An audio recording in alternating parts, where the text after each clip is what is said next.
Welcome to Chillin' 101. We hope this video helps. You start by choosing a dense hardwood log. Density affects sustain and tone.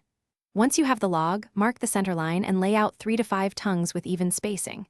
Use a ruler and pencil to score each tongue length. Shorter tongues will be higher in pitch, longer ones lower. Next, cut a shallow rectangular sound slot along the center.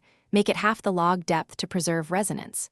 Make sure your workspace is stable and clamp the log securely before you cut again. Now you carve each tongue, saw vertical cuts to isolate them, then use a chisel to undercut gradually. This lets you tune by removing small amounts.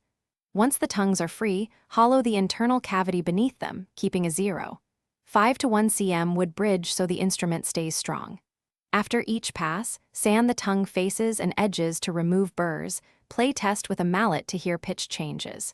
Because small changes matter, remove wood slowly and check tone, often to avoid overcutting.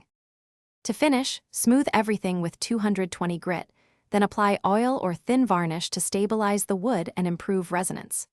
Tune by shaving small amounts from tongue ends for higher pitch, or remove near-root material for lower pitch. Alternatively, add tiny adhesive shims under a tongue to raise pitch slightly. If you hear buzzing or dead notes, make sure bridges are even and resand any rubbing surfaces. Check that tongues are not cracking. Finally, test.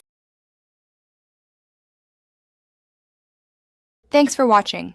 Consider subscribing if we helped you.